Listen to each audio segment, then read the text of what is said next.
Seigneur Dieu et Père, merci pour ta bonté extrême. Merci pour ta grâce. Merci pour ton pardon, Seigneur. On te demande ce matin de diriger toutes choses.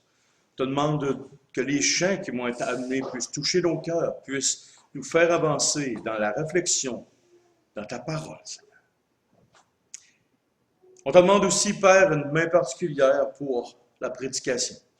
Cette troisième prédication sur l'humilité.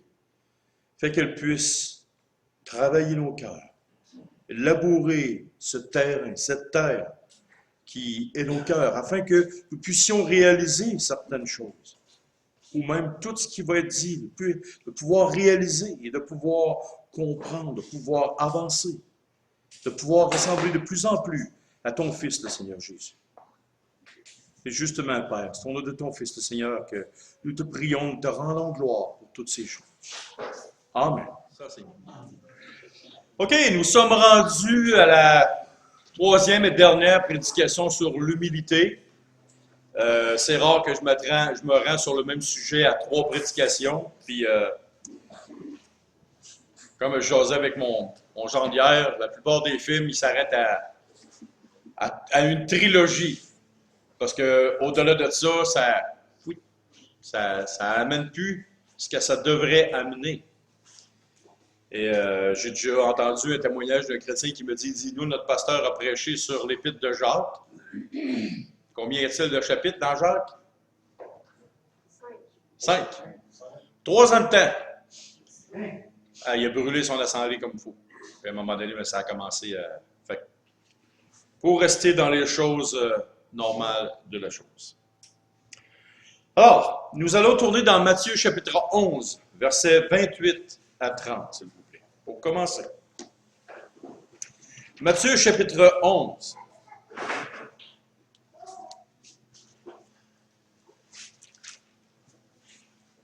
Versets 28 à 30.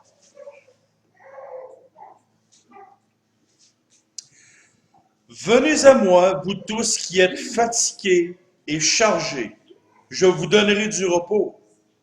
Prenez mon joug sur vous et recevez mes instructions, car je suis doux et humble de cœur, et vous trouverez le repos pour vos âmes, car mon joug est doux et mon fardeau léger.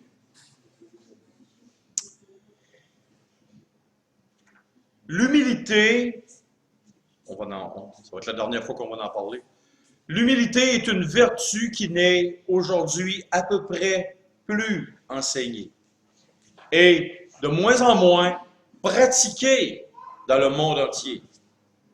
On élève notre cœur d'homme, on élève des personnes sur un piédestal. Il y en a qui deviennent des petits Nabucodonosor en puissance et ils s'exaltent. Et il y a quelque chose dans le cœur de ces gens-là, et peu importe la culture, peu importe la race, peu importe qui nous sommes, hommes ou femmes, il y a quelque chose. Il y a du stress, il y a beaucoup d'activités, beaucoup de pensées, beaucoup de gens qui sont frustrés, des gens qui vivent toutes sortes de choses. Et pourquoi? Dans le texte que nous avons lu ici, le Seigneur Jésus affirme quelque chose, et même plusieurs choses. Il nous dit de venir à lui quand nous sommes fatigués et chargés. Il y a des gens qui vont me dire, « Ouais, mais James, ça s'adresse pour les non-croyants, pour ceux qui ne connaissent pas Jésus. On prend ce texte-là pour évangéliser. » Hey, je vous arrête. Je vous arrête. Après notre conversion, on n'est plus fatigué, on n'est plus stressé, on n'est plus pogné, on n'a jamais de problème de vie quand on est converti. Parce que quand nous devenons chrétiens, la vie est rose, la vie est parfaite et tout va bien. Ça va bien aller. Hein? Malheureusement, si c'était ça la vérité, on n'aura pas besoin de prédication, on n'aura pas besoin d'église. Parce que ça va toujours de travers, partout, dans nos vies, comme hier. Il arrive toujours quelque chose, tout le temps. Peu importe ce que tu fais, ce que tu penses, il arrive quelque chose à quelque part dans la semaine ou dans la journée. Et là, le Seigneur Jésus nous dit de venir à lui en toute situation de fatigue, qu'elle soit morale ou spirituelle. Parce que dans la vie chrétienne, il n'y a jamais de combat spirituel. Hein? Ah ben non, on est presque au ciel. Il nous dit de recevoir ses instructions. Oh, ça passe par un enseignement. Il nous dit de recevoir ses instructions parce qu'il est doux et humble de cœur. OK? Et son fardeau est léger. Et il nous dit qu'il va nous donner du repos. Il y a comme une espèce d'équation dans ces affirmations-là. Il dit de venir à lui, de ne pas aller ailleurs. Il nous dit de recevoir ses instructions. Pas essayer de mélanger quelque chose. Juste ses instructions. Que son fardeau est léger. Avez-vous déjà vu quelqu'un dire à quelqu'un, viens, je vais te mettre un 50 livres de patates sur ses épaules, c'est léger. Voyons. Je vais te mettre une plaque d'acier, deux pieds par 2 pieds, un pouce d'épais, c'est léger. Je vais te fournir un sac à dos en plus. Il y a un très grand secret dans ces mots. Pour nous, comme chrétiens, il y a un très grand secret. Écoutez bien la phrase que je vous dis. L'orgueil de l'homme et son indépendance de Christ l'amènent à une fatigue qui s'élève à la hauteur de son péché. Avez-vous saisi ce que je viens de dire comme phrase? Et je ne l'ai pas pris dans un livre. Je l'ai vécu. J'ai vécu la phrase que je viens de vous dire. L'orgueil de l'homme et son indépendance de Christ l'amènent à une fatigue qui s'élève à la hauteur de son péché. Et j'ai vécu ça comme chrétien.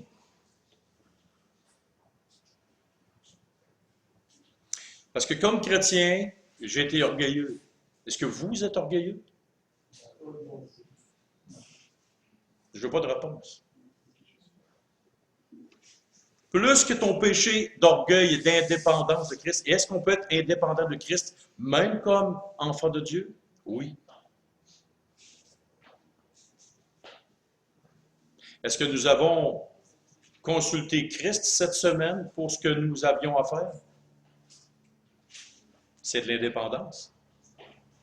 Jacques nous dit, peu importe ce que tu vas faire, dites plutôt, si Dieu le veut.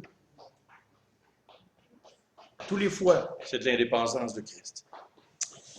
Plus nous venons au Seigneur avec une attitude volontaire pour lui plaire et apprendre de lui,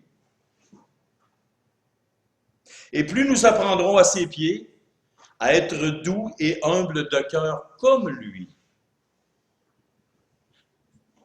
Et l'équation, c'est que nous aurons du repos pour nos âmes.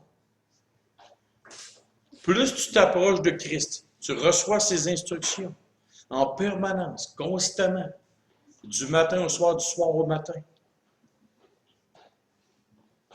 Avez-vous déjà vu quelqu'un de fâché, de frustré quand il lit les paroles de Christ? Prenez un passage des Écritures quand vous êtes fâché, un passage que Christ parle, et essayez de rester fâché, frustré, enragé. Bonne chance. Vous vous approchez de Christ par les Écritures, par la prière. Et si vous êtes capable de rester fâché après une lecture des paroles de Christ, c'est que vous n'êtes pas chrétien. Mais quand vous êtes enfant de Dieu, plus que vous vous collez à Christ, plus que vous allez devenir doux et humble de cœur, comme lui. Votre orgueil devant sa grandeur va diminuer. Comprenez-vous ce que je dis? On va tourner, s'il vous plaît, dans Matthieu chapitre 20.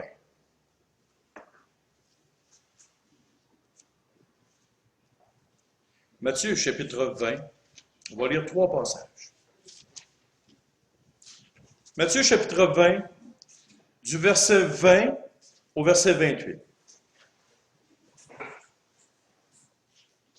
Alors la mère des fils de Zébédée s'approcha de Jésus avec ses fils et se prosterna pour lui faire une demande. Il lui dit, « Que veux-tu? Ordonne, lui dit-elle, que mes 2 fils, que voici, soient assis dans ton royaume, l'un à ta droite et l'autre à ta gauche. » Jésus répondit, « Vous ne savez ce que vous demandez. Pouvez-vous boire la coupe que je dois boire? » « Nous le pouvons, dirent-ils. Et il leur répondit, « Il est vrai que vous boirez ma coupe. Mais pour ce qui est d'être assis à ma droite et à ma gauche, cela ne dépend pas de moi. Il ne sera donné qu'à ceux à qui mon Père l'a réservé. » Les 10, ayant entendu cela, furent indignés contre les 2 frères. Jésus les appela et dit, « Vous savez que les chefs des nations les tyrannisent et que les grands les asservissent. Et il n'en sera pas de même au milieu de vous. Mais quiconque veut être grand parmi vous, qu'il soit votre serviteur. Et quiconque veut être le premier parmi vous, qu'il soit esclave. C'est ainsi que le Fils de l'homme est venu, non pour être servi, mais pour servir et donner sa vie comme la rançon de beaucoup. » Nous allons lire un autre texte dans la 3e épître de Jean, 3 Jean, versets 9 à 11. « 3 Jean, versets 9 à 11.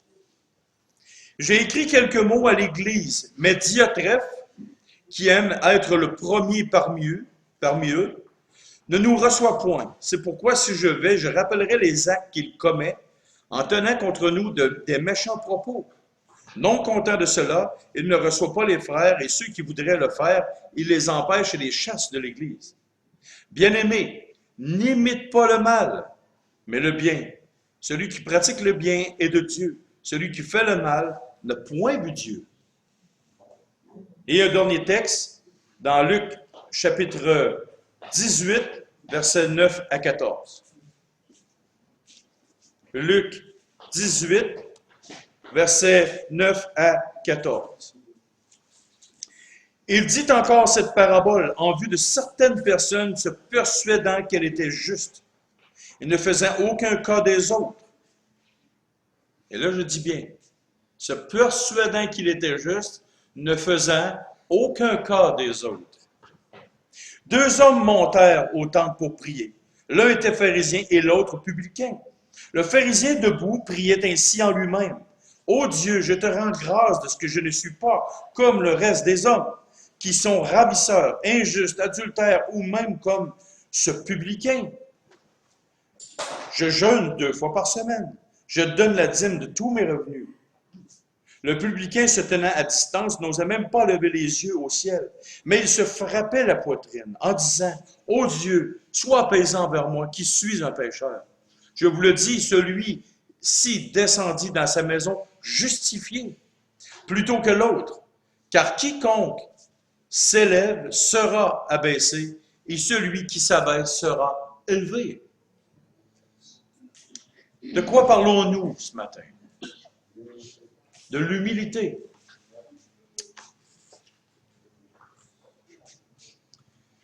Dans les 3 textes qu'on a parlé d'élévation du cœur. Qu'est-ce qui est à l'intérieur de nous? Qui s'est déjà regardé dans un miroir? Tout le monde. Mais qui sait, comme il faut, regarder dans le miroir de son cœur? Est-ce que nous regardons dans le miroir de notre cœur?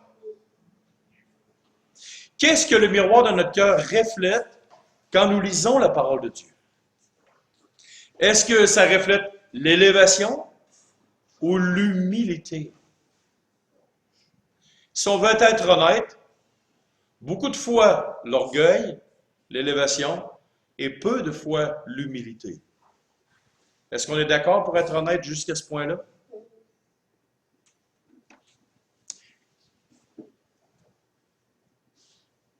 Il y a un texte, dans le premier texte qu'on a lu, un bout de phrase. Les disciples ont été indignés.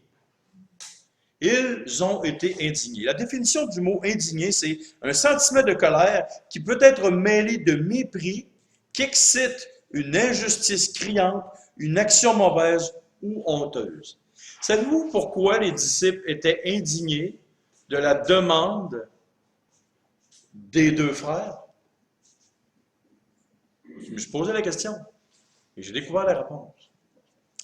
On va tourner dans Matthieu 18, versets 1 à 4, s'il vous plaît. Et le texte qu'on avait lu, que les deux frères voulaient, c'est dans Matthieu 20. Donc, on va tourner dans Matthieu 18, versets 1 à 4. À ce moment, les disciples s'approchèrent de Jésus et dirent, « Qui donc est le plus grand dans le royaume des cieux? » Jésus, ayant appelé un petit enfant, le plaça au milieu d'eux et dit, « Je vous le dis en vérité, si vous ne vous convertissez et si vous ne devenez pas comme des petits-enfants, vous n'entrerez pas dans le royaume des cieux. C'est pourquoi quiconque se rendra humble comme ce petit enfant sera le plus grand dans le royaume des cieux. » Oh!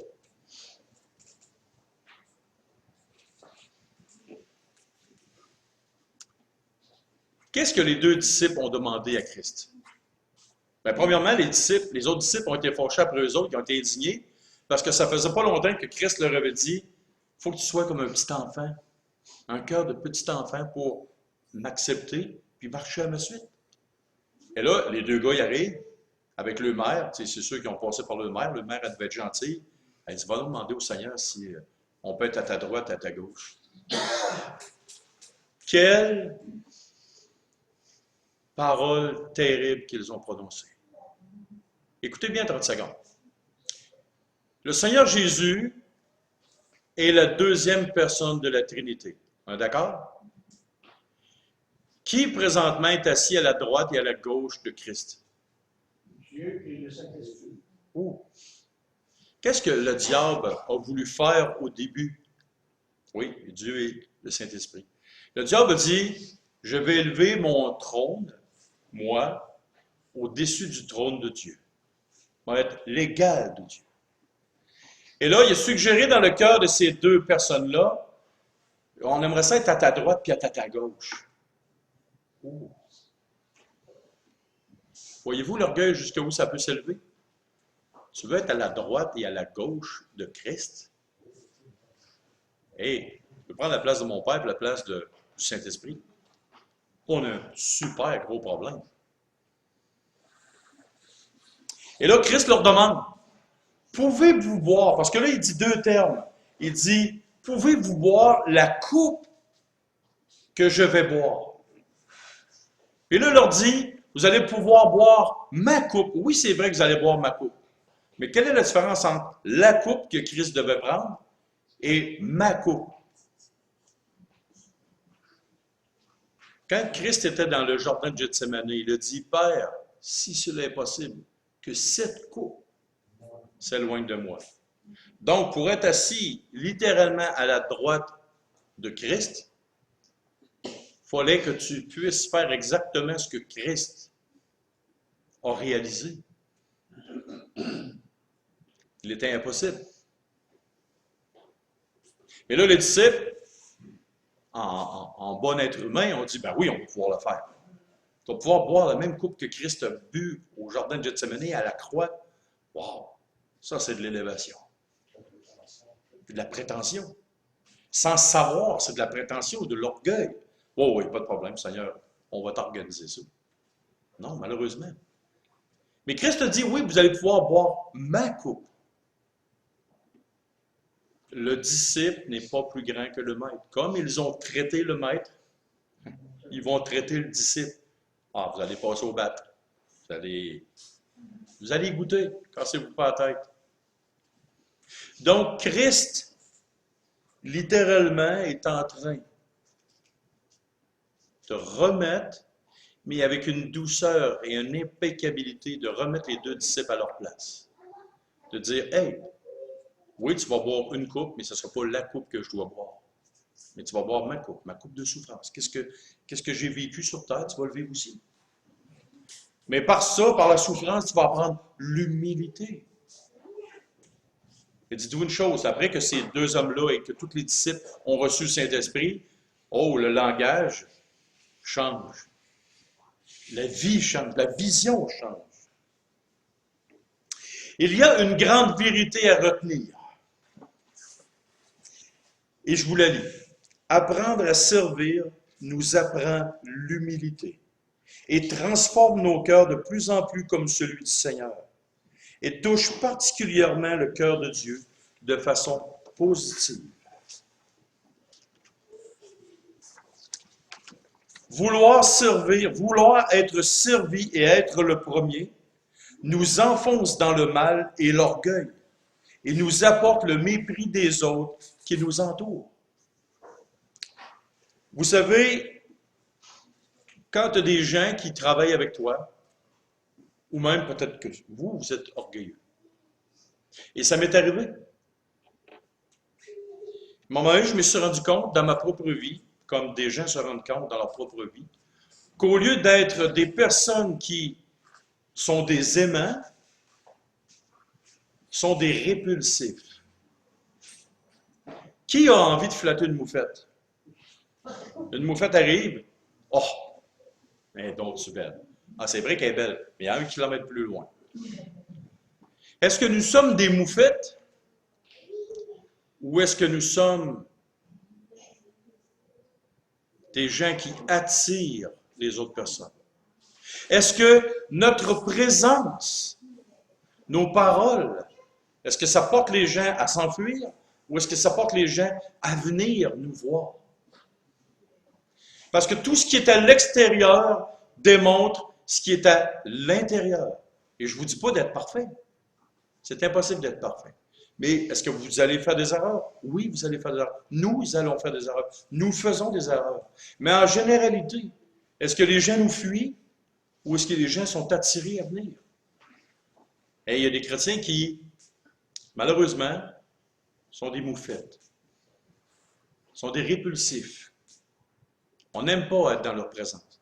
Je suis pasteur, j'aime profondément les enfants de Dieu. Et ces gens-là, sont comme de grandes moufettes avec une ligne blanche dessus. Tu les vois arriver de loin, tu n'as pas envie d'être dans leur présence. Tu écoutes leur discours, tu écoutes leurs paroles, et malheureusement, j'étais de ceux-là dans le temps. J'étais comme ça. J'étais un répulsif. Les gens n'étaient pas portés à venir me voir. Puis quand ils venaient me voir, c'était pour me ramasser, pour me chicaner, pour me critiquer. Et ils avaient raison. Et j'ai compris qu'à un moment donné, ça ne marche pas comme ça.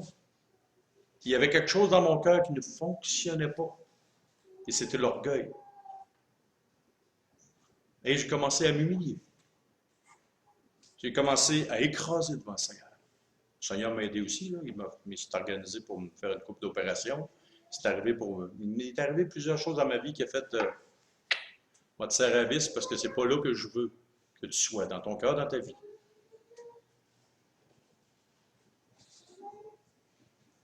Vouloir être servi et être le premier, c'est mal.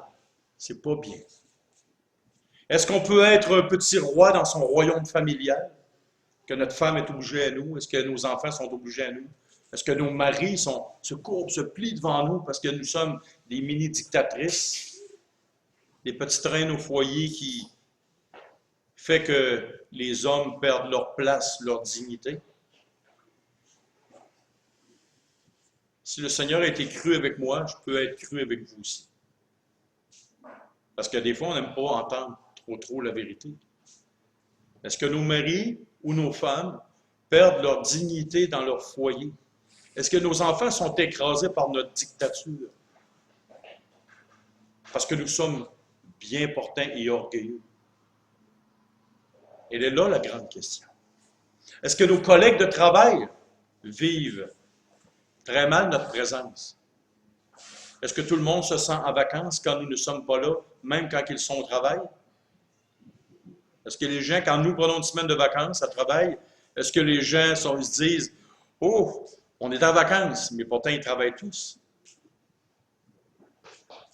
Grande question. Dans Matthieu 5, 3, c'est marqué « Heureux Et là, c'est quelque chose d'important. Il y a une promesse rattachée à ce qui s'en vient. Dans Matthieu 5,3, c'est marqué « Heureux les pauvres en esprit, car le royaume des cieux est à eux. » Qu'est-ce qu'un pauvre en esprit? Ne pas avoir une attitude hautaine et orgueilleuse devant Dieu. On ne parle pas que si tu es un imbécile ou quelqu'un de pas trop futé, là, le royaume des cieux est à toi. Non. Tu peux être très intelligent, mais être pauvre en esprit. Pauvre en esprit, c'est d'avoir une attitude humble, un cœur soumis. Et là, dans Matthieu 5,5, c'est marqué « Heureux les débonnaires, car ils hériteront la terre. » Et ce n'est pas quelque chose de farfelu, ça. C'est quelque chose de particulier, c'est dans les béatitudes. Le Seigneur dit que ceux qui sont débonnaires hériteront la terre. Qu'est-ce que le mot débonnaire? Bon, gentil, bienveillant, conciliant, facile à vivre, indulgent et tolérant. Tous ces mots, la bonté, la gentillesse, la bienveillance, la conciliance, d'être facile à vivre, d'être indulgent, d'être tolérant, ont toutes leurs mêmes racines dans l'humilité. Si tu es humble de cœur, tu vas être bon envers les gens. Si tu es orgueilleux, tu vas devenir méchant. Si tu es humble dans ton cœur, tu vas être gentil. Quand tu es orgueilleux, tu es méchant. Quand tu es humble dans ton cœur, tu es bienveillant, tu es conciliant, tu es facile à vivre. Tu es indulgent, tu es tolérant. Regardez ceux qui sont intolérants et non indulgents. Regardez le niveau de l'orgueil dans leur cœur. Vous verrez bien. Un orgueilleux à l'extrême est très intransigeant.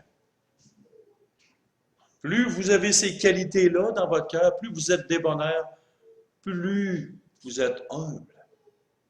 Et là, il dit que heureux les débonnaires, car ils hériteront la terre. Dans Matthieu 6, 9 à 10, c'est marqué. Voici donc comment vous devez prier. Notre Père qui es aux cieux, que ton nom soit sanctifié, que ton règne vienne, que ta volonté soit faite sur la terre comme au ciel. Un jour, Dieu nous a dit dans sa parole, la volonté de Dieu va être totale un jour sur la terre comme dans le ciel. Et là, Christ nous dit que si nous sommes débonnaires, doux et humbles de cœur, nous hériterons la terre. Nous allons un jour vivre sur une nouvelle terre, une terre qui sera refaçonnée, sera retransformée. Parce que la terre d'à présent va toujours durer éternellement. Le psaume 104, 103,4. C'est pas un poste de radio. 103, verset 4. Les fondements de la terre sont éternels. Quand nous regardons la terre, elle va être refaçonnée et non détruite puis recommencer à zéro. C'est un refaçonnement.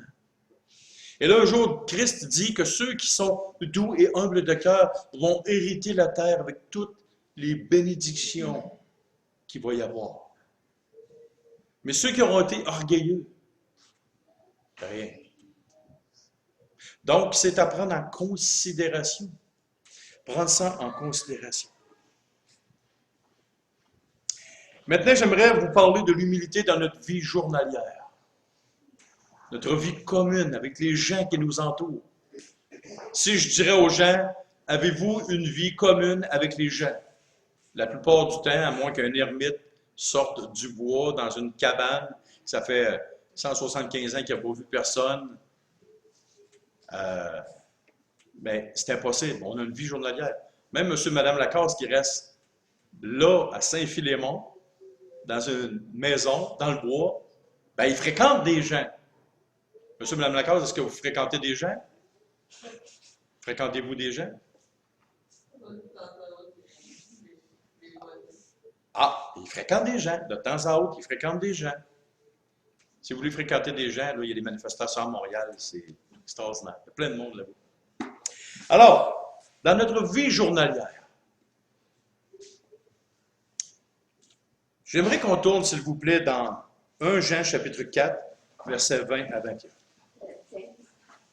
Ouais, après, je l'ai vu. 1 Jean chapitre 4, versets 20 à 21.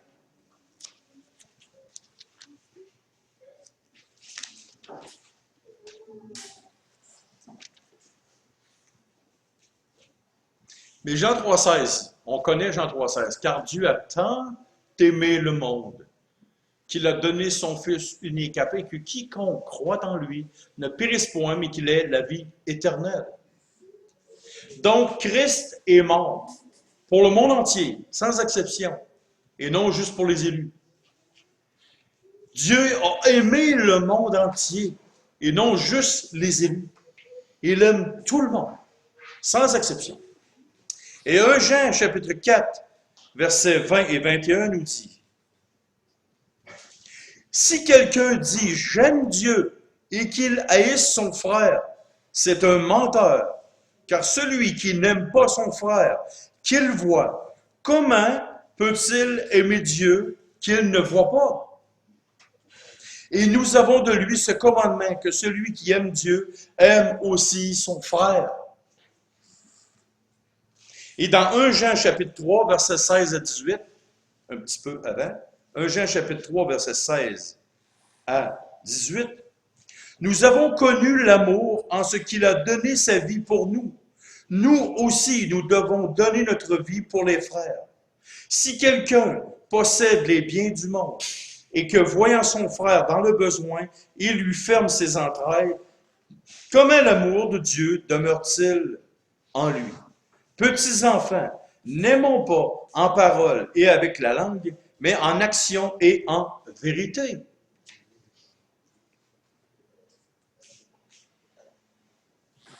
Voici une phrase de Andrew Murray, un vieux pasteur baptiste mort depuis presque 2 siècles.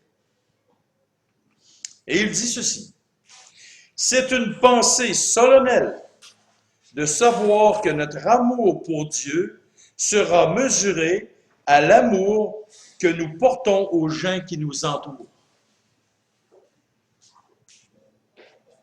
L'amour que nous portons pour Dieu sera mesuré avec la mesure qu'on utilise avec l'amour des gens qui nous entourent.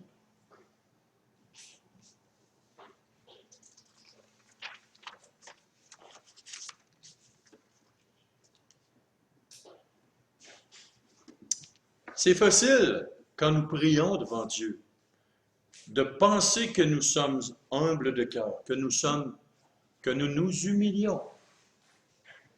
Très facile de penser. Mais la seule preuve de notre humilité devant Dieu, c'est nos paroles et nos actions que nous faisons avec les gens qui nous entourent. C'est celle qui est manifestée avec nos voisins, avec nos enfants, avec notre femme, notre mari, avec nos petits-enfants. C'est la vérité, c'est ça.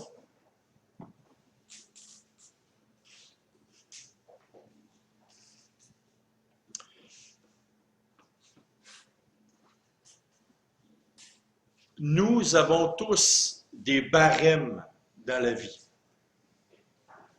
Des barèmes où ce que nous mesurons des choses. Nous jugeons de tels sujets, de tels propos, de telles pensées, de ci, de ça.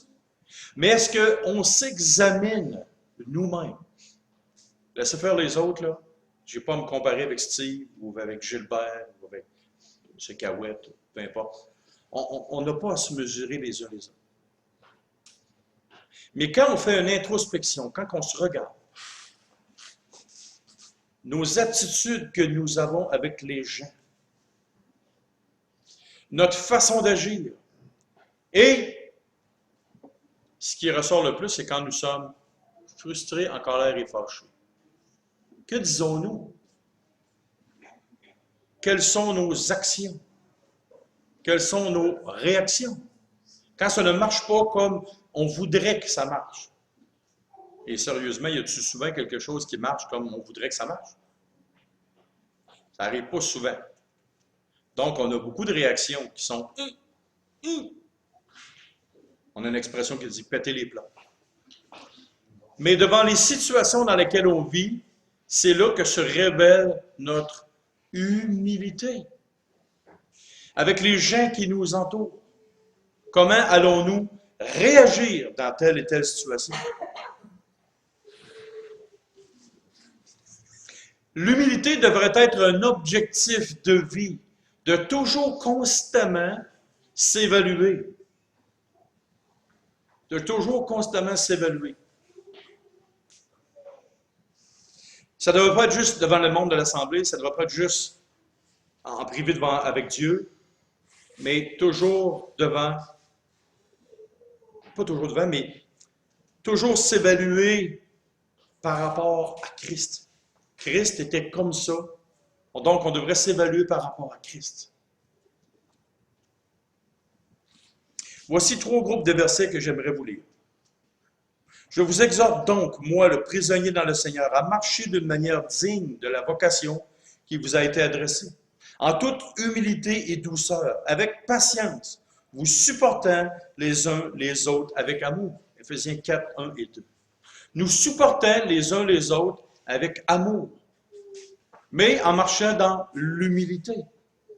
Si nous sommes orgueilleux et non humbles, quand les gens vont manquer leur coup, et Steve, tu connais-tu des gens qui ont manqué leur coup cette semaine?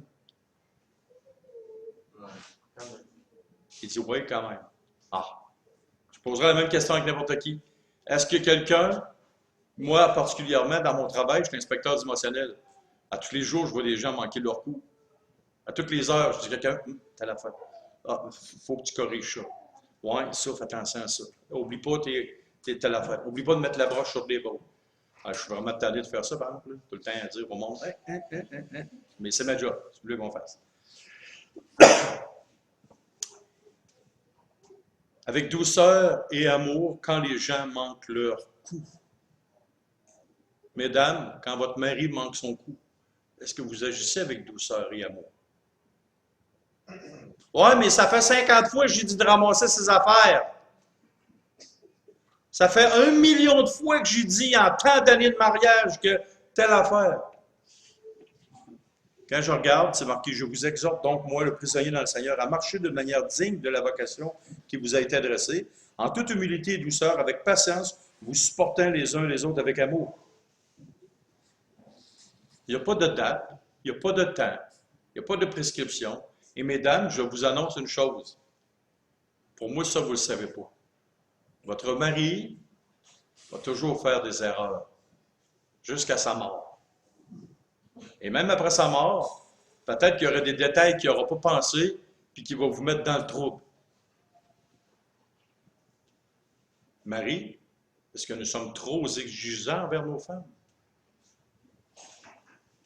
Est-ce que nous sommes trop sévères envers nos femmes? Est-ce que nous exigeons absolument que le repas soit prêt à 5 heures pile? Est-ce qu'elles ont eu des empêchements? Est-ce que vous exigez absolument que le ménage et le lavage soient faits absolument? Absolument, absolument. Que vos petites carottes soient placées à droite dans votre plat?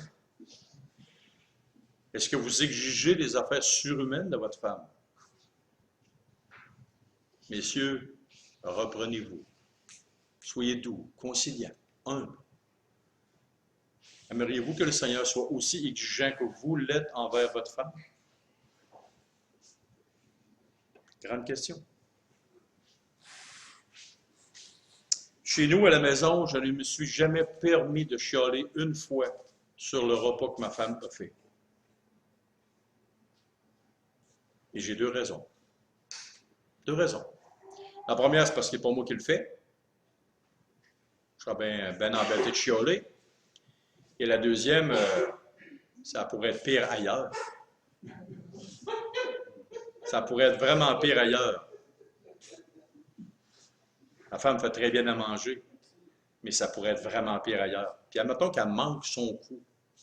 Le premier verset ne dit pas d'être conciliant, d'être gentil, d'être doux. Et si vous feriez le repas, est-ce que vous le feriez mieux qu'elle? Non? Donc, chut, pas un mot. Robin, toi, c'est célibataire, t'aimerais-tu ça manger à tous les jours chez nous? Prendra de pension à vie. Oh, il désire avoir ce que j'ai. Pourquoi je chialerais, moi?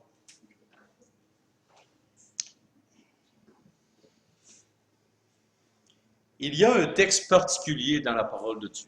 Ça se trouve dans Philippiens 2, 3 à 5, et je vous le lis. Ne faites rien par esprit de parti ou par vaine gloire, mais que l'humilité vous fasse regarder les autres comme étant au-dessus de vous-même. Que chacun de vous, au lieu de considérer ses propres intérêts, considère aussi ceux des autres. Ayez en vous les sentiments qui étaient en Jésus-Christ. Une grande question se pose. Comment je peux considérer les autres étant au-dessus de moi-même quand je sais pertinemment que pratiquement dans la vie, je suis beaucoup meilleur que eux dans plein de domaines. Prenons l'exemple. Steve, tu vas être mon cobaye à matin. Est-ce que Steve est meilleur que moi dans la structure d'acier? C'est une évidence. Est-ce que Steve est meilleur que moi pour connaître les Écritures? Est-ce que Steve est meilleur que moi pour construire des affaires en bois? Mais je dois considérer Steve comme étant supérieur à moi. Et comment est-ce qu'on fait ça? Comment qu'on réalise ça? Moi, je pourrais vous parler de Steve qui est beaucoup meilleur que moi. Steve a un meilleur cœur tendre que moi. Il est beaucoup meilleur que moi. Son cœur est plus tendre et plus doux que moi. Et je pourrais continuer longtemps de même. Mais je ne veux pas t'exalter non plus. Là. Mais Steve a beaucoup plus de qualité de cœur que moi je peux en avoir. Et je vous assure que c'est vrai. Apprenez à le connaître. Et vous allez découvrir des choses. Il est meilleur que moi à course aussi. J'ai essayé ça une fois quand je suis avec lui. J'ai manqué mon coup, j'ai tombé à terre en pleine face. Lui, il me regardait. Bonhomme, il a essayé, il n'est pas bon. Voyez-vous? Mais qu'est-ce qui fait que je devrais considérer Steve comme tous les gens au-dessus de moi-même? Voici 4 raisons. Si nous pensons regarder les autres et dire que ces gens-là sont moins bons que moi, comment ça je devrais les considérer au-dessus de moi? Ta vision n'est pas bonne. Il ne faut pas que tu y ailles chez l'oculiste. Il faut que tu y ailles voir l'optométriste par excellence, qui est Dieu. Il faut que tu vois comme Dieu voit. Si Christ a pris la peine de venir mourir pour les hommes sur terre, donc ça veut dire qu'aux yeux de Dieu, aux yeux de Christ et aux yeux du Saint-Esprit, ils sont extraordinaires. Ils ont un prix hors de portée. Donc, si nous commençons à voir comme Dieu voit les gens, oui, Dieu voit la corruption morale dans l'être humain, mais ils ont du prix. Un prix d'une valeur inestimable. Chaque être humain, peu importe la méchanceté qu'il produit, aux yeux de Dieu, ils ont du prix. Il n'y a pas une parabole qui dit que l'homme qui avait 99 brebis est parti chercher celle qui était seule. Ben ça, c'est le cœur du Fils de Dieu. Pour elle, cette brebis-là, elle avait un prix inestimable. Il est allé la chercher partout où ce qui était, il est allé la chercher. Et la parole de Dieu nous dit qu'il y a plus de joie au ciel pour un homme qui se convertit. Homme ou femme, là. S'il y a de la joie au ciel, c'est parce que ça a du prix. Donc, nous devons commencer à voir comme Dieu voit. Non par rapport à nous, mais comme Dieu voit.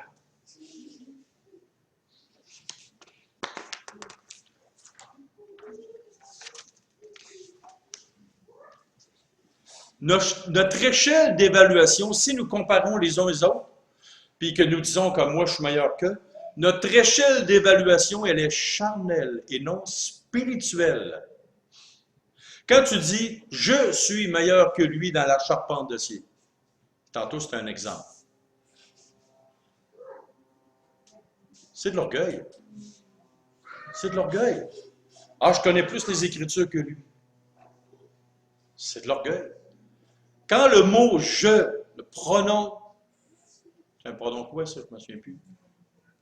Ah, je suis meilleur, Robin est meilleur que moi en français.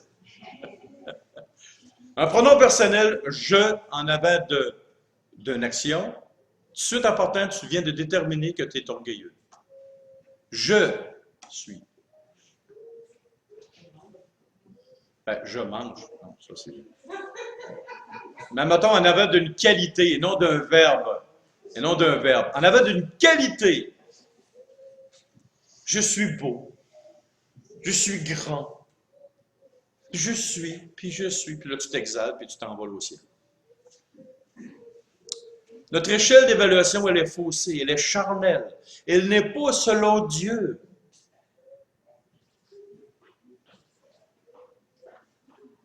Qui a permis que nous soyons là présentement où nous sommes? Qui a permis que je connaisse les Écritures? C'est Dieu. Mais avant que je connaisse les Écritures, j'étais quoi? Qui a implanté les Écritures dans un vase? Prenez-vous dans votre cœur que vous êtes un vase d'argile. C'est fragile, ça peut casser à tout moment. Qui a mis la connaissance des Écritures dans nos cœurs? C'est le Saint-Esprit. C'est Christ. Qui a mis les talents, les capacités que nous avons dans ce vase-là? C'est Dieu. Quelle valeur a le vase d'argile? Pas grand-chose. C'est ce qui est dedans qui a de la valeur. Christ qui est en nous a de la valeur. Ça, par exemple, ça a du prix. Et envers mon frère, ma soeur dans le Seigneur, il y a la même valeur que dans ton vase. La même valeur.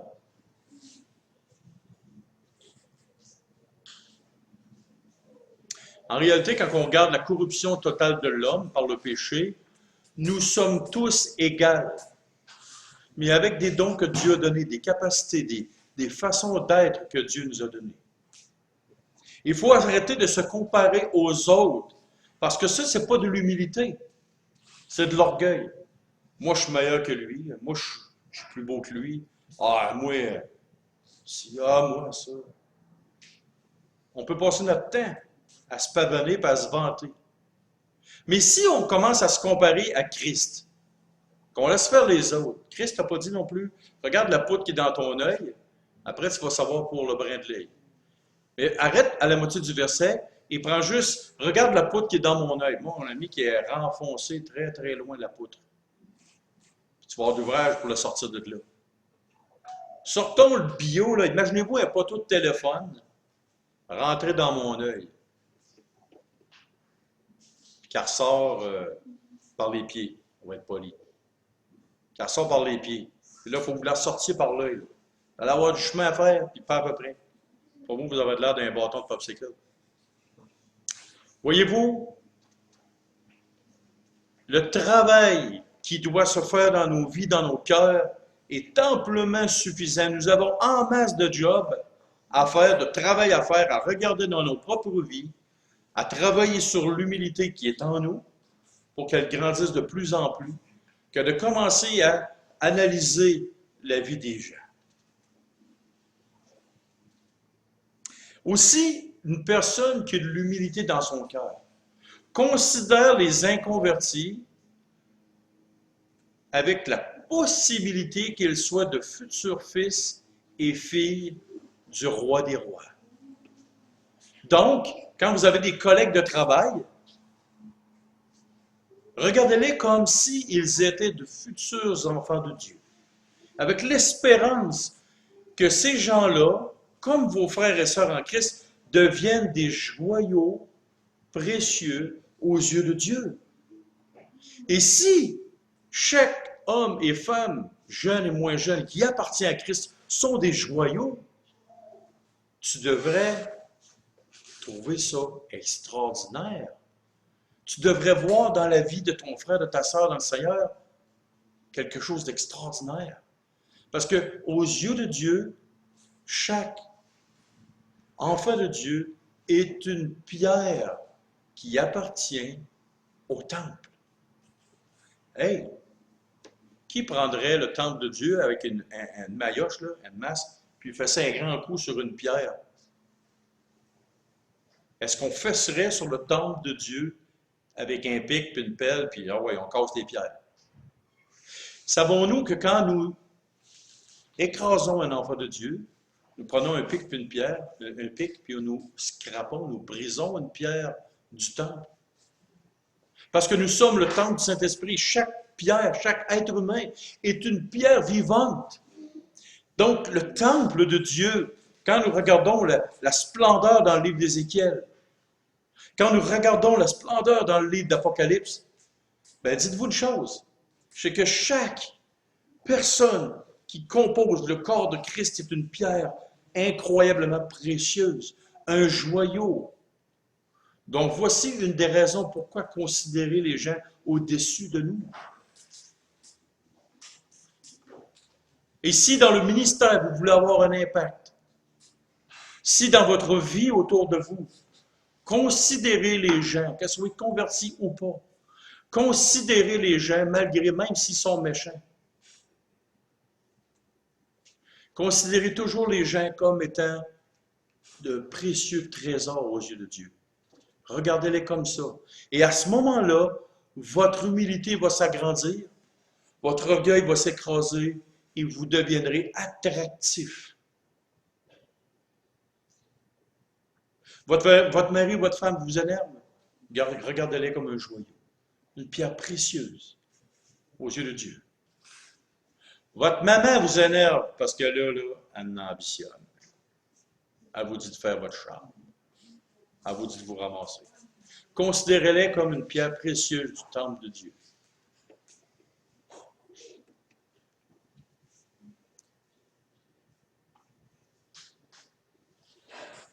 Un autre passage, pas un passage, mais un autre court texte que j'aimerais vous lire. Si Christ a aimé les hommes d'une façon incroyable et a estimé qu'ils étaient d'un prix inestimable pour lui, au point de mourir pour eux, alors pourquoi je n'aimerais pas les hommes et que je ne les estimerais pas de la même manière que mon Sauveur, mon exemple, mon modèle? Si Christ estime tous les hommes égaux et d'une valeur inestimable, pourquoi je n'estimerais pas les gens comme Christ estime les gens? Même s'ils sont non aimables.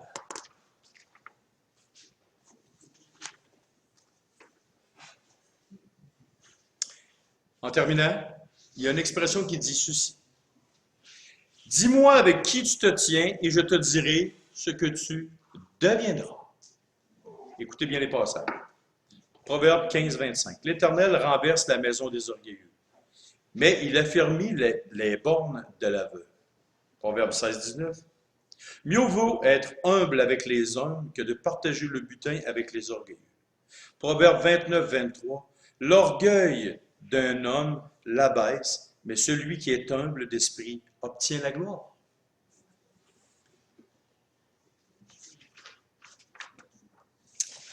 Dis-moi avec qui tu te tiens et je te dirai qui tu deviendras. Si vous vous tenez avec des gens qui sont humbles, malheureusement, des fois, on est obligé d'aller travailler 40 heures par semaine avec des gens qu'on est obligé de côtoyer. Mais si vous vous tenez avec des personnes qui sont humbles, qui ont un cœur d'humilité, vous allez devenir aussi humble. Votre humilité va devenir de plus en plus.